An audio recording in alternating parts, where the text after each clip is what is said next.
doing a lot of stuff with different producers and other people in the recording industry. Mainly recording and touring, doing shows different countries. You know, mainly Europe, you know, around the Caribbean, a couple in the United States. Yeah, a lot of them, you know, some of them grew on it, some just catching on, you know, and in order to get the younger generation or the new generation to catch on to the stuff, then you just have to start something, don't it? In the business, start some form of controversy. Because music is controversial. A controversial music always sell. You know, so sometimes you have to get controversial. You also have people like Shabba, Ninja Man. You have Barry Salmon was around in those days too, and you have a whole heap more artists. You can't name them all. You have Michael Rose from Black Uru. You have the Marleys them, and you have Tony Rebel. You understand? And then you have the newer generation spring up like Killer and Beanie Man will come up. Well, Beanie Man really come up through my school. Beanie Man was my apprentice back in the days. You understand? And now he becomes a more famous figure in the business. You understand me? And then you have Busy them spring up. You have Bujo, you know, which is a great artist. And Caputan. You have Sizzla Kalonji. Many other great artists out there. You understand? I'm just one of the greats, don't it? I'm one of the original hardcore artists who, you know, come up hardcore and put more message in the music. More than what I hear today, you know, in the business. You understand? So, but yeah, a few other young artists who is springing up now, who is pushing the message. Like Chronix, Kabaka Pyramid and Tarrus Riley are certain other artists. You have Luciana still around. You understand? And Barry Salmon still doing it.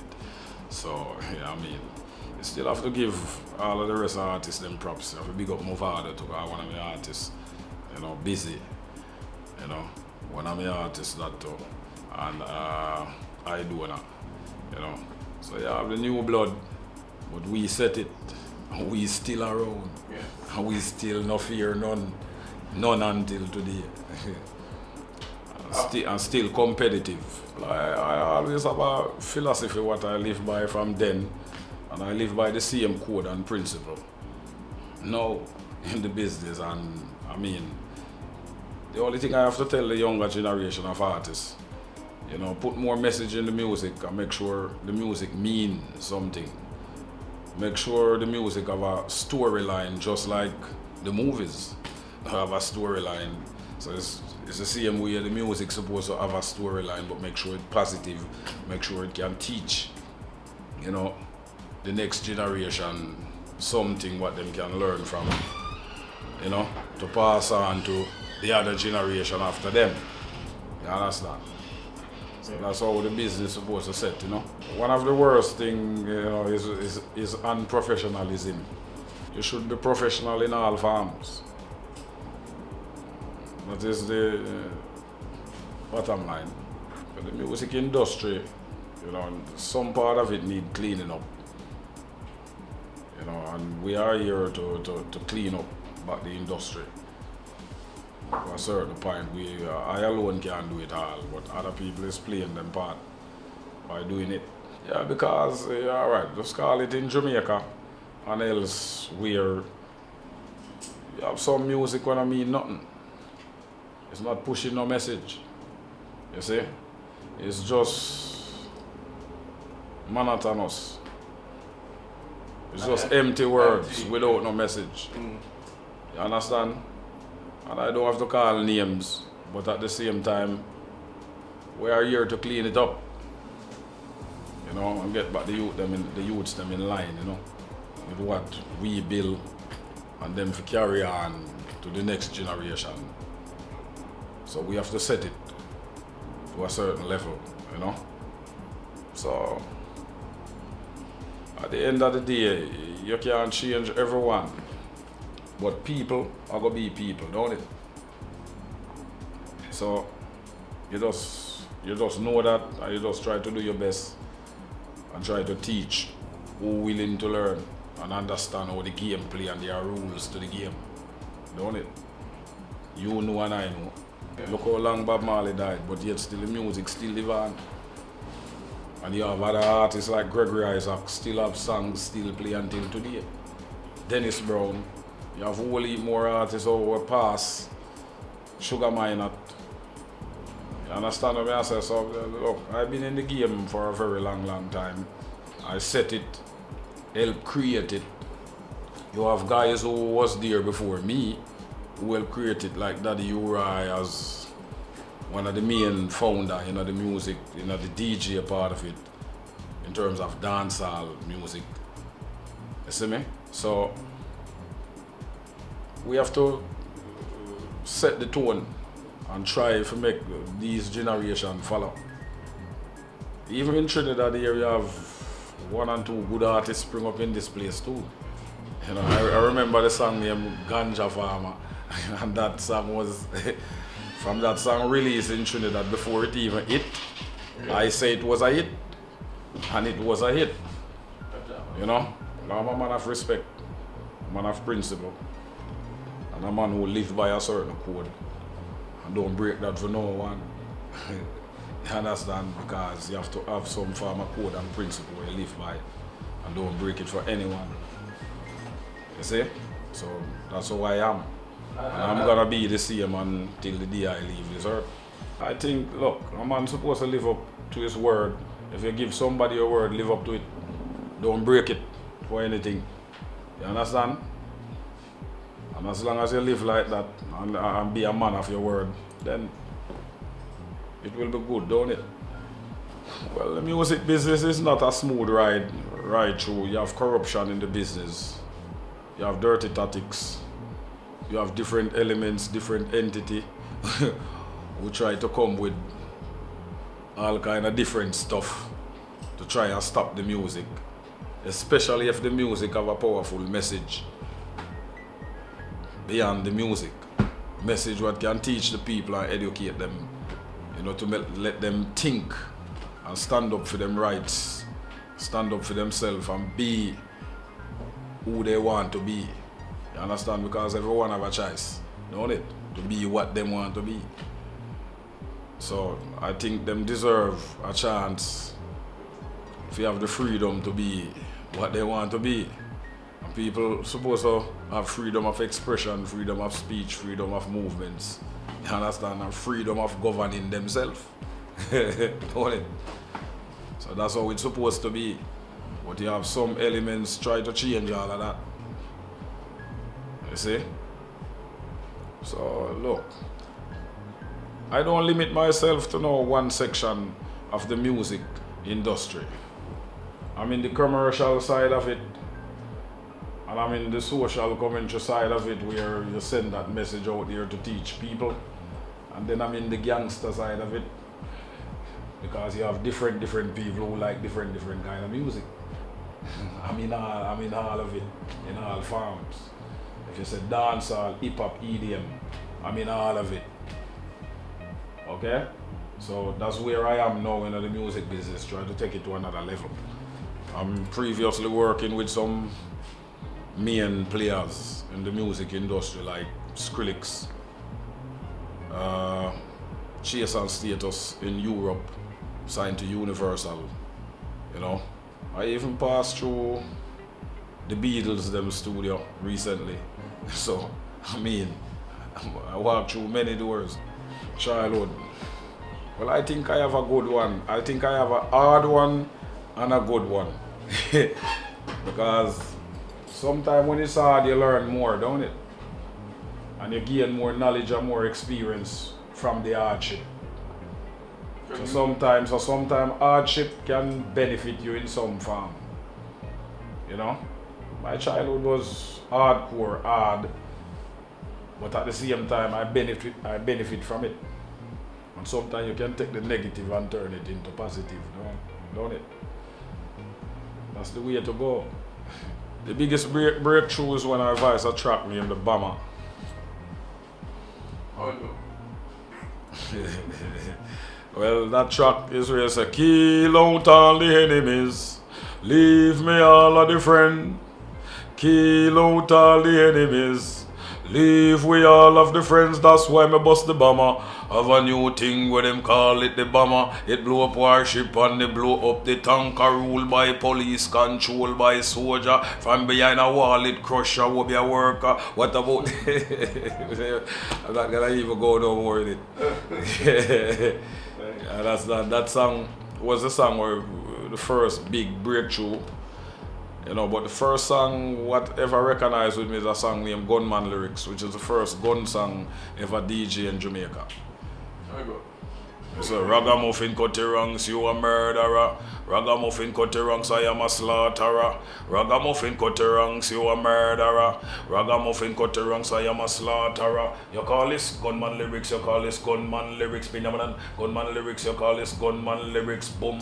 Gunman lyrics, you call this gunman lyrics, phenomenon. Gunman lyrics, you call it gunman lyrics. Them keep in a dance, in a the gun shop. When every gun get up and start fire shot, the sound where you play Lord a gun high power, with big machine gun as the gate master, and double mouth shotty as the bartender. Matic just arrive in a Range Rover, him and the thugs when him zigzag. The boy one pop him is a troublemaker, that's why Mac 10 nearly backs him over. AK-47 fly away from Russia, fi come link up the dads when him Santana. Come listen cut the ranks and that shit in a culture. Now me set up on the rhythm and me hot like pepper. Yeah, me don't trust the boy with name Sniper Rifle. He's a serial killer, he would make on a stifle. When you have like songs like Road Boy Number, but they love that in Trinidad very much. Let me hear that. Let me say, I know it sound funny, but some Babylon don't like it, Me said I know it sound funny, but some Babylon can't take it, 38, 45, that a Road Boy number. Let me tell you this 38, 45, that a bad boy number. Watch you know 357, the 44, that a bad boy number. Let me tell you 357, the 44, that a Road Boy number. Hear this. What about the 16, the 9, and 9, and then we started to fire shot. They said another one get drop, then get drop. The biggest lesson. Yeah. That one is a good one. I learned a lot of lessons, and I would say the Cartel saga with Vibes Cartel, such a talented artist and end up in prison. I would say Bojo as another talented artist, very, very talented, and you know, what end up happening to him. You know, so that is, I learned from all those mistakes what other people make. If some of it is a mistake. So I will just put it in that context, right? So if some of it is a mistake, but if it is a mistake, I learn from those mistakes. So I don't want to end up in the same lane. You understand what I'm saying? And I learn other mistakes from other people, like average people who are not artists. So I learn many things. So I wouldn't call it just no one-off stuff. I learn from different angles, both by business, both by entertainment, and both by the streets. So I learn a lot. You know, and some of it I don't really discuss, but just by saying it now, you're supposed to know that I know what is going on, don't it? I know what time it is. Honestly, nah. When it comes down to music, I don't regret any of it. Music is something what you have to, if you really want to become good at it and great, you have to love it. don't love it because of the material or the money. You know? Don't base it on money or material. Just truly love it and love to be competitive. I love the competition. I like to be the best. And that's why I'm in it until today. Because if I never love it like that, I like to be the best, I wouldn't be doing it now. So it's not because of the money. Because there are more things is there more than money.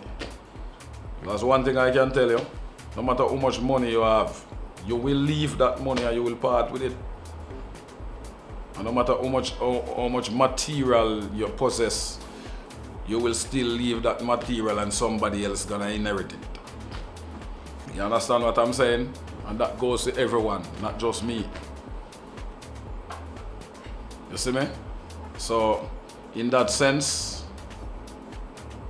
I don't regret any of it.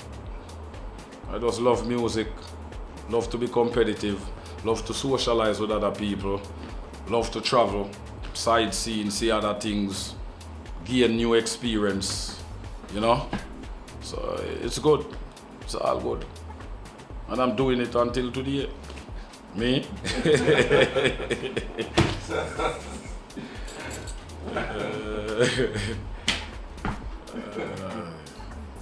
Afraid of? Yes. I'm not the scary type. Honestly. I think when it's gonna happen, it's just gonna happen. So I don't put myself in a position to be some one of them scary fellow. I'm not that type. You deal with it. Me deal with my stuff anyway, anytime, any minute, any moment. From it have to be dealt with. So you have all kind of different ways to deal with things, and you just tell yourself, say, if it's gonna happen, make it happen sudden. It's either I see it coming or I don't see it coming. And I always like to see it coming, and I always position myself to watch my surroundings. Just like what I said before, people gonna be people.